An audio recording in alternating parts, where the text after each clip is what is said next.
Hello and welcome back. I'm your host with the most, TheChronicToast, and today we are diving right back into BeamNG.drive. That's right, your most favorite location and or game for soft body physics automotive destruction. Oh man, today's scenario that we are diving into is called East Coast Jump Course. Now, this one's pretty cool. We get to drive the Brukel Moonhawk in a time trial with jumps. We got to try to get a fast time, but avoid destroying the car completely. The difficulty is very hard. The authors are, of course, BeamNG. The creation is July 10th of 2015. The map is East Coast, USA. Now, we've been on East Coast, USA a few times around. It's a pretty interesting map. This one's pretty interesting because, if I recall correctly, the Brukel Moonhawk that they set us up with is a drift machine. Like, it just wants to do donuts for days and days and overheat along the way. I'm curious to see how this is going to work with jumps. This has been a long time since I've played this particular mission, at least 2 or 3 years. Oh man, yep, it is definitely going to be the drift missile. Not quite the variant by that name, but it might as well be. There it is, yeah. Trying to avoid destroying the car completely. All right, now for this first one, as we usually do, we're not too worried about the time. We're going to take our opportunity to kind of take a look at the car, take a look at the scenery. It looks beautiful out. Very cool. Kind of reminds me of the Midwest a little bit. You know, maybe some upstate New York stuff. Hard to say. And we're just going to drive around, try out the car, and then we're going to dive into our actual testing parameters. Oh, wow. Immediately just wants to spin the wheels. Oh, goodness. This is a very drifty. Oh, boy. I cannot do full throttle on this. This wants to step out. And, oh, there's rocks over there. That's not good. It seems to jump okay, I guess, for the most part. If it can actually stay sideways in time. Oh, no. Oh, right on the driver's side door. That would definitely be a very dangerous situation. That was in real life. Wow, we've shifted the whole rear axle back around. Kind of reminds me of one of those shows on the Motor Trend channel with Roadkill, where the back end of their, I think it's one of their caddies. I'm not really sure. It's just been completely shuffled around. Wow. I have to give that pretty far right-hand steering. But needless to say, there's some cool little short roads in here and stuff like that. We'll check that out for free roam after the fact. But here, what we're going to do the first time around is we're going to be driving this in third-person view with the automatic camera. Automatic transmission. That's the word I'm looking for. And we're going to try to do the fastest, best that we can. Might take a few tries a few times around. But after that, we're going to go into the first-person view, again with the automatic transmission. Usually that improves our lap times for most racing situations. I'm curious to see if that's going to be true for the jumps. We're not going to have good visibility on kind of what's going on, but we will have a better feel for kind of the weight transfer on the car. And again, barring that, if we do need it, we'll dive into going into manual transmission for either of the first-person or third-person views, just to kind of complete the adventure. So without further ado, let's go get stuck on it and see how this thing rolls. Oh, buddy. Right off the bat, I got to be careful. It wants to just hang out. Got to get this thing straight before we apply power. Here we go. Wow. It definitely wants to bounce a little bit. It wants to boat it up just a wee little bit. I'm trying to hit this, as straight as we can so we don't cause too many problems. Oh, boy. This thing is very squirrely. That's the word I'm looking for. And might be a little bit too far off to the right side. Oh, gosh. Oh, man, this car is already not handling good. It is all twisted up. I'm trying to keep it in one piece. Oh, man, we can barely apply power. We're through half the checkpoints. Oh, man, we keep landing on that right-hand side. Not very ideal here. Working with this with a Xbox 360 controller. Oh, boy, the hood just came up. The hood just folded over. If you were driving it, that'd be a problem. I see a bunch of dash lights on. That's not good. Oh boy. Oh no. Oh gosh. We just lost a wheel. Oh, can we continue? No, we have no drive wheels. No steering wheels, I should say. The left front's gone. We've got no steering on the right. Oh boy. Oh, look at that. The engine is shifted over. The front nose clip is shifted over to the right. No visibility internal. Oh boy, oh boy, oh boy. This vehicle doesn't handle the jumps all that well. The back end, wow, the frame is already all twisted up, which is one of the reasons why our handling is going to crap. It's not so much that the suspension is shifting, With this car, it's that the frame that it's attached to is already having problems now. We got to be careful here. I want to get this as much speed in a straight line as possible. Every time this automatic transmission finds a gear, it definitely wants to kick out the back end, which is hard to deal with when you're dealing with some handling. We're just, again, punishing that right rear. Not really sure how to deal with that. I'm going to try lifting off the throttle, going over the jumps. That seems to help a little bit, at least in the moment. Gotta be careful coming through here. We're going to hang a left up here. Looks like we've got another jump, which is cool. Lifting off the throttle. It seems that we're landing a little bit flatter. Landed on the nose there. I'm just trying to keep the plane of the wheels on the car parallel as much as possible. The plane on the road. That way we don't bend this frame, because that's what kind of got our handling at high speed really, really messed up last time. So we're going for it. We're going for it. I can't see. Okay, there we are. Going into a turn. The car doesn't want to turn. The car does not want to turn. Coming up on the last jump. There we go. Oh, man. I think the left front steering was starting to get a little bit light. But look at that, ladies and gentlemen. 1 minute and 0.01 seconds. Oh, buddy. Oh, man. We're going to come over here. We're going to retry that, but we're going to do this here from the internal view. Now, when we were in that first attempt, we saw a bunch of dash lights going on. This internal, it's hard to see here with this starter right up, but this looks really cool. Definitely 70s style with the square dials and all that stuff. If you have a car or have ridden one like that from when you were a kid that you liked, post in the comment section down below. I rode into a lot of Lincolns and Buicks that really kind of had that style on it. It was really cool. Wow, we already smashed the windshield. Just hammering that front end real hard is not ideal. I'm trying the same technique of letting off the throttle to try to get the front end to go. Oh gosh, look at that. We've got no drive. It smashed through the front bumper. Wow, it pinned out the doors. Oh my goodness. If we're internally, we'd be looking down and we'd be able to see the doors are completely caved out. Wow, that is crazy. The dash is all caved in. We would be pinned in the car, is my guess. So yeah, hindsight, kind of letting out the throttle and letting the car kind of plane out a little bit before it lands in third person doesn't seem to react quite the same way in person. I'm assuming it's because our visual cues are a little bit different, but we're going to see if we can't get that to kind of come together. And if not, we definitely have a bit more control of the back end stepping out is what it feels like. Right off the bat, we're smashing the windshield again. You can see those A-pillars up there. Kind of just already bending, it almost feels like. So I'll let off the throttle a little bit here. And got a little nose heavy, not too bad. We want to hang out here on the... Oh boy, we're losing it. Oh man. Can we see?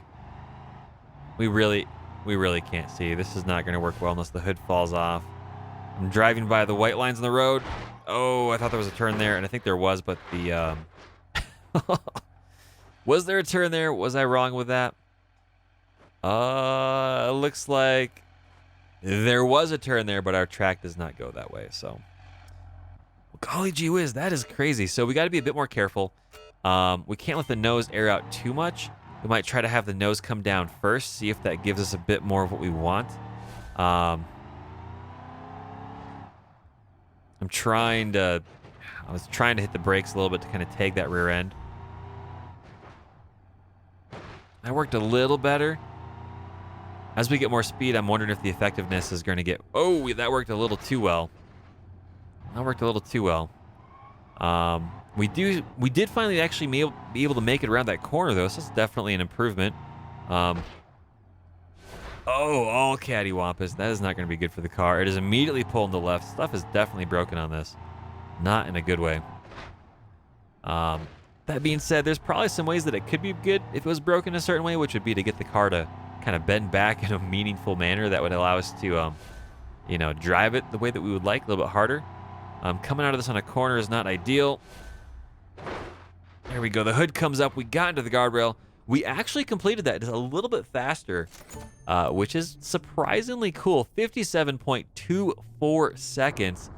Not too shabby. Our car on the outside doesn't look too bad.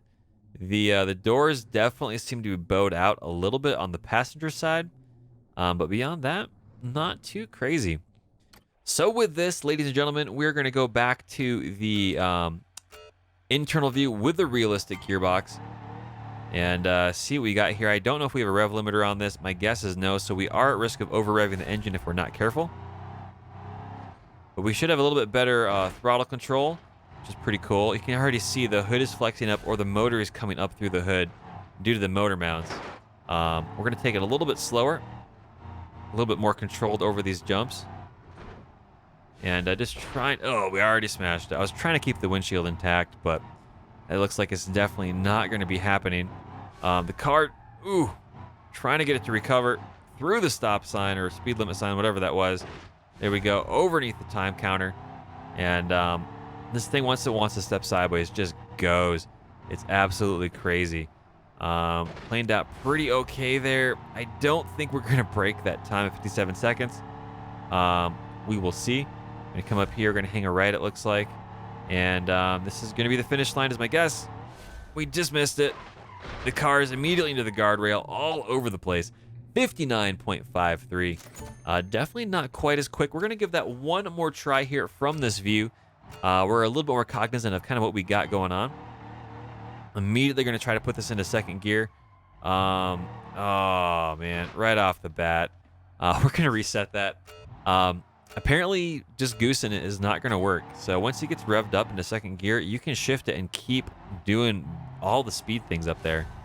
Basically, this thing will do donuts in second gear and probably would do donuts in third gear if we really had to, dive in and try it. And if we remember, we might just do that there afterwards, just kind of get a feel for it. So just sending this thing as fast as it'll go and into the guardrail again. Man, once we try to get the front end of this car stuck and start to turn, once you get it beyond about 20%, it doesn't want to actually grip. The sidewall doesn't seem to really behave like a realistic tire. And as a result, it just goes straight. Now, if you were losing traction or you were off camber and kind of getting into the skinny side of the wheels, that would make sense. But there's no evidence of that happening there. The car starting to actually pivot sideways. So if you're going really fast and you just throw the wheel over, for most of these vehicles, you should start to veer one way or the other, and possibly the back end start to come around on the front end. But that is just not the case. Looks like we popped open the door. Do we still have drive? No, we destroyed the... Gosh, we destroyed everything on that. Wow. See the engine still in there spinning? Not ideal. So we're going to do this one more time with the manual gearbox here. But this time we're going to try it from the third-person view and see if that gives us a bit more perspective on what we need to do. We're not going to be hampered quite so much by the internal view and the windshield smashing around and breaking. But you know what? It could work. You never really know. We're just going to kind of send this and see if we can't get some of the quickest times possible here. And the car is already all twisted up, landed on its side. Not ideal. Looks like we lost a wheel and right into that guardrail again. We definitely, I feel like we can get going faster on this. So we're going to just immediately pop it into the second gear, get it going over there, get a bit more straight line speed right off the bat, and pop that up and try to get that rolling. Second gear into third gear. Here we go.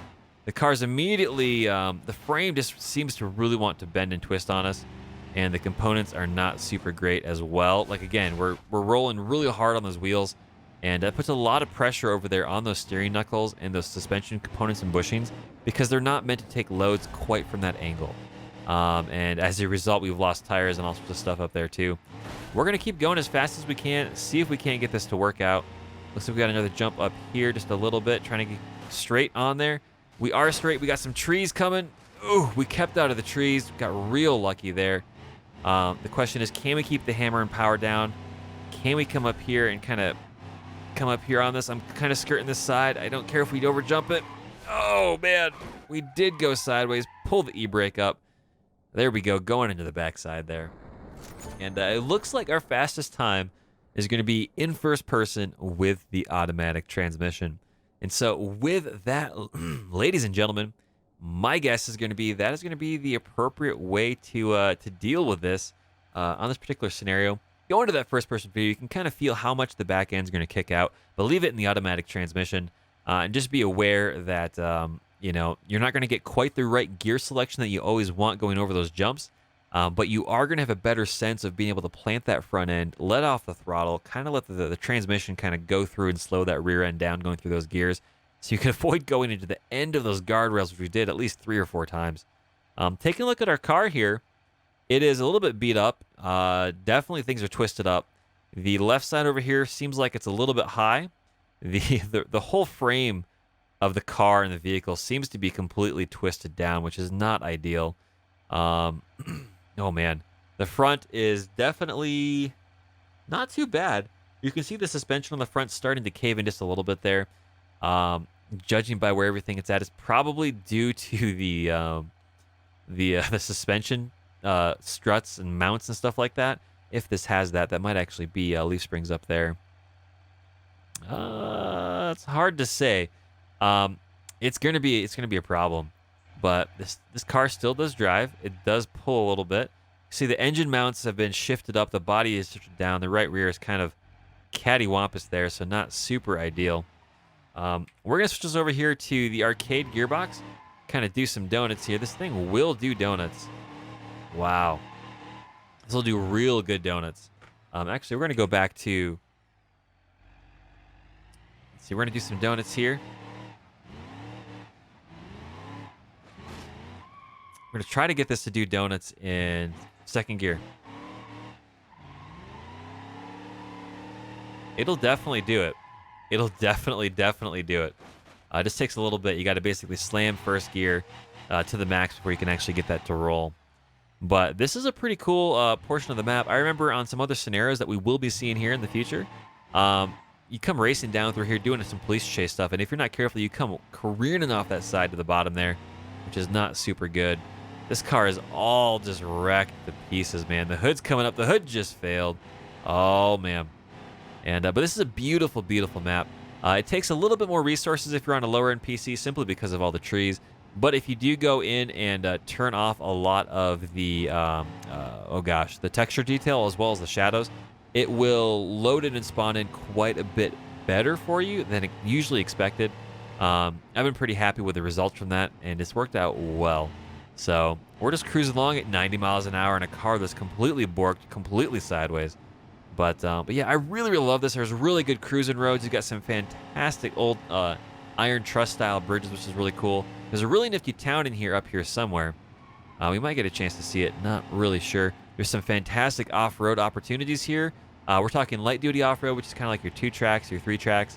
But in addition to that, you've got some really, really cool actual off-road, barely a road, rock crawling opportunities here on this map. It's pretty darn cool.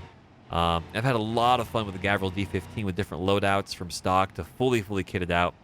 And, ooh, here is a town that I'm actually not familiar with. This map looks like it's been changed quite a bit since I've played on this, which is pretty awesome. So, just tooling around, doing some good fun stuff here. Let's see if we can't find a spot here to send it. And this looks like it's going to be a good one. Right into the guardrail. Boom. Smashed on in. Vehicle is... The hood's good. Oh, boy. The hood is A-okay. The whole cab is caved in. This would not survive particularly. This would not get a good crash star safety rating. In here in the cab, everything is smashed down into us, which is not good. Our passenger's even worse. Basically, the cabin has been completely compromised. Not super ideal. But that is what it is. Thank you very much all for stopping by and checking out yet another scenario. And I had a lot of fun with that. Got a chance to try out some different things. And really just kind of zoom around and check out a beautiful, beautiful map with a really cool seaside town, it looks like. So, as always with everything, very much appreciated. And yeah, you know how it goes. I'll see you next time.